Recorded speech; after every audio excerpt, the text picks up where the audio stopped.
Namaskar dear students. As I told you in my previous video that my next video will be dedicated for the advanced science and standard science difference.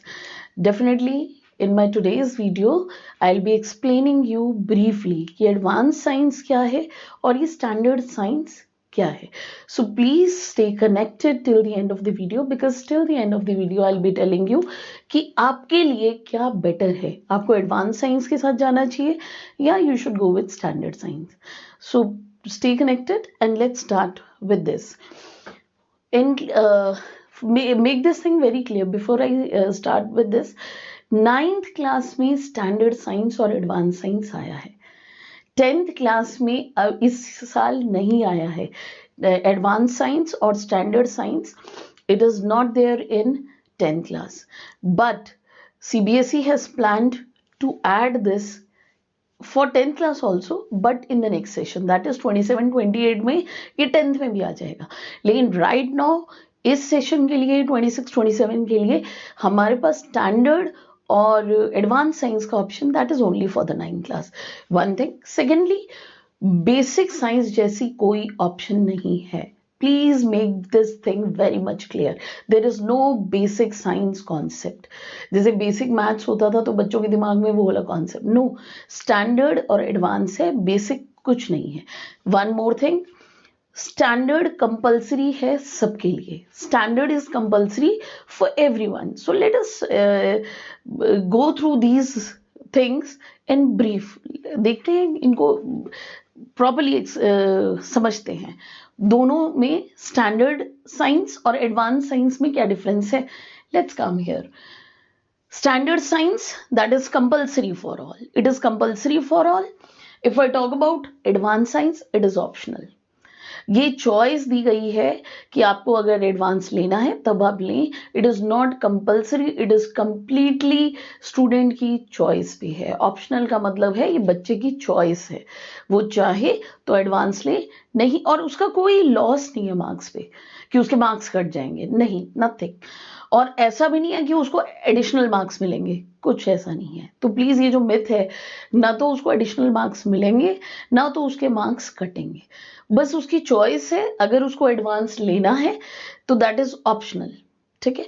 अगर मैं marks और ये paper के marks और time की बात करूं, 80 marks paper will be there. 3 घंटे का पेपर होगा. 80 मार्क्स का पेपर 3 आवर्स का होगा.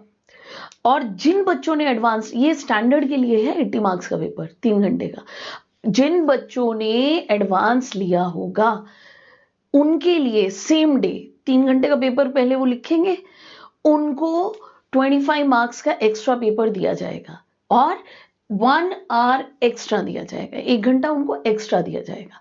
1 घंटा उनको एक्स्ट्रा मिलेगा सेम डे. मतलब 3 घंटे की बजाय उनका पेपर क्या होगा, 4 घंटे का. प्लस उनको 25 मार्क्स का पेपर एक्स्ट्रा मिलेगा. Got it. अब आते हैं सिलेबस की बात करते हैं. तो अगर मैं स्टैंडर्ड की बात करूं, बिल्कुल explanation book which I explained you in my previous video, core NCERT based syllabus रहेगा. अगर मैं एडवांस की बात करूं तो कोर एनसीईआरटी जो एक्सप्लोरेशन है वो तो है ही है, दैट इज देयर, वो है ही है. Along with that extra HOTS मैंने लिखा हुआ है, specially I have mention here is extra HOTS. Extra HOTS का मतलब है high order thinking ability. This is high order thinking. High order thinking based questions रहेंगे यहाँ पे. High order thinking based questions रहेंगे जिनमें आपका application of the concept, numericals, calculations will be there but to the advance level.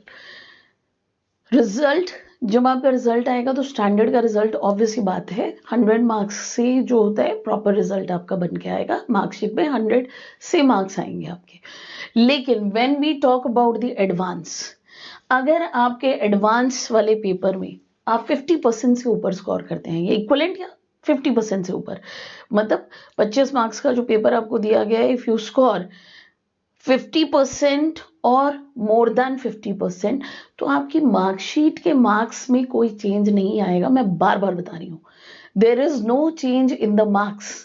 सिर्फ आपके paper पे लिखा हुआ आएगा एडवांस, लेकिन वो भी तब लिखा हुआ आएगा अगर आपके मार्क्स जो हैं दैट इज ग्रेटर देन और इक्वल टू 50%।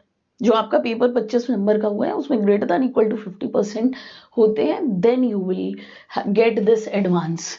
ये एडवांस का रिमार्क्स आपको लिखाएगा। एडवांस सिर्फ एक remarks, it is a compliment कि yes you have opted a high level and definitely that is a credibility which you will be getting, nothing else, no marks enhancement, marks आपके बढ़ेंगे नहीं, ये make this thing very clear। और what if अगर आपके कम आते हैं 50% से कम आते हैं तो क्या, तो कुछ नहीं होगा, तो एडवांस लिखा नहीं आएगा।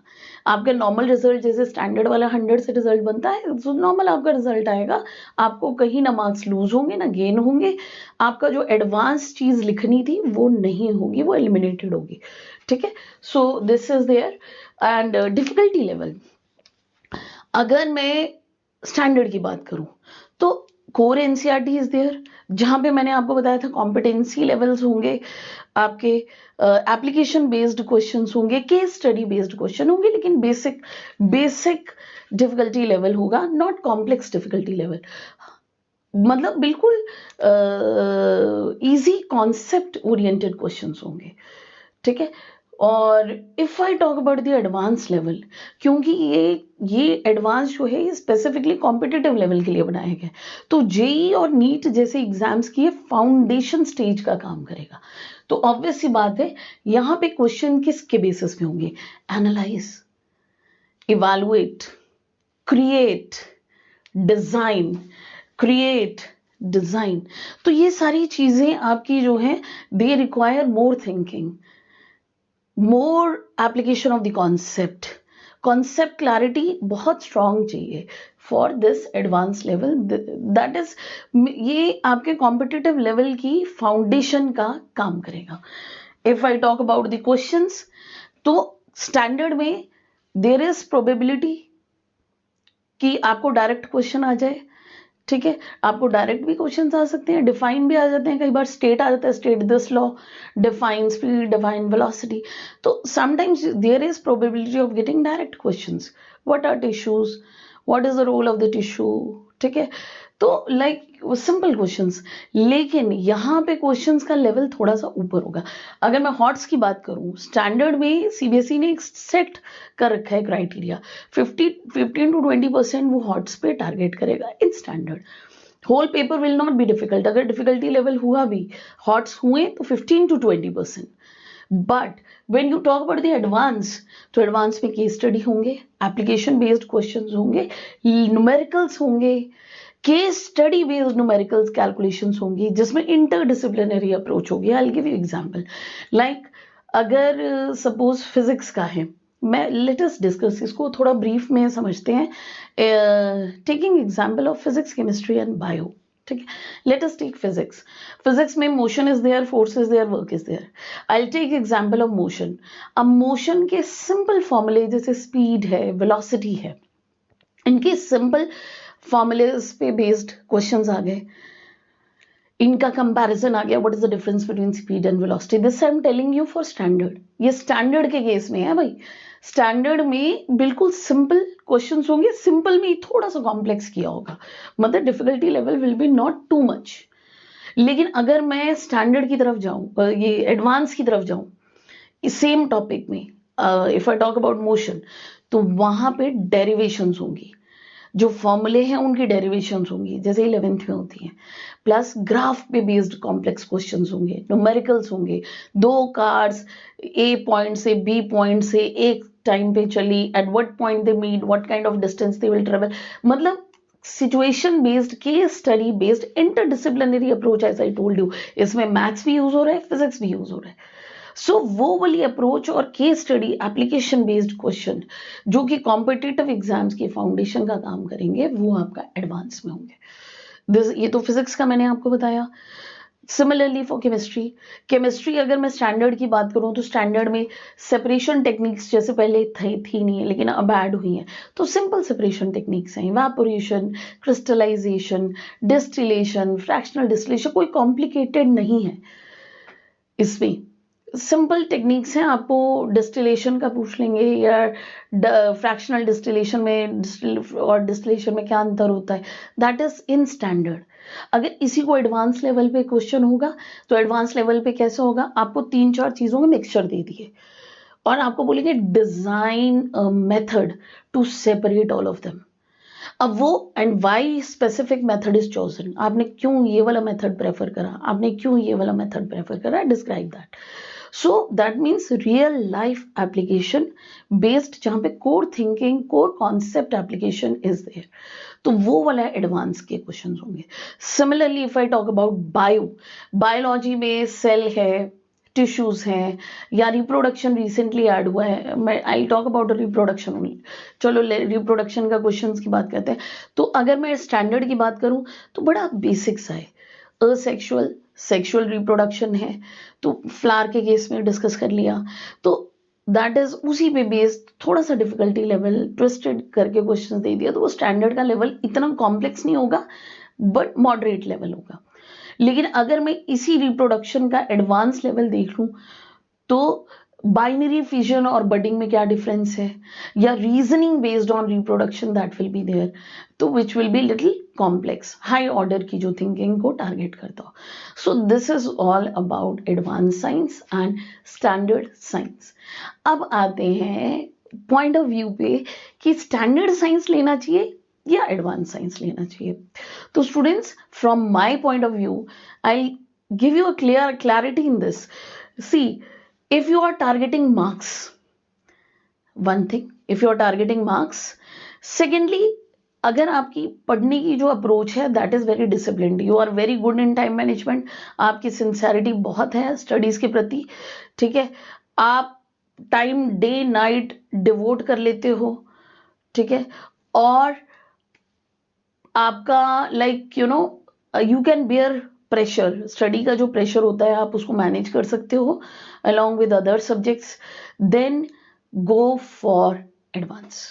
क्योंकि अगर आपके सेट टारगेट्स हैं, मुझे जेई, आपको क्लियर है कि मुझे जेई और नीट व जैसे एग्जाम्स, बिग एग्जाम्स जो हैं उनको टारगेट आपने कर रखा है, आपकी planning it is very proper and you are good enough कि आप हर रोज 1 घंटा डिवोट कर सकते हो, then you should go for advance.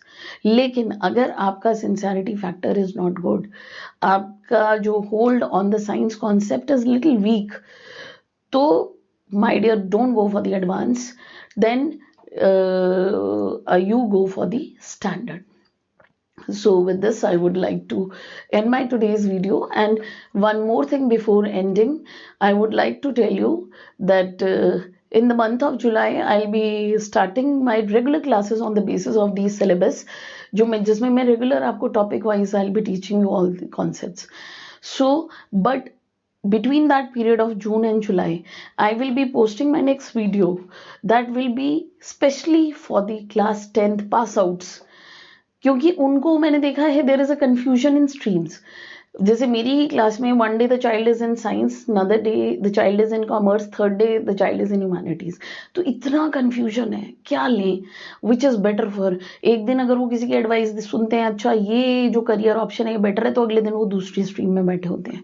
So my dear, to make that clarity in the streams ki which stream is best suitable for you, my next video will be completely dedicated for the class 10th pass out. So please stay connected, do like and subscribe my channel and wait for my next video. Thank you, God bless you.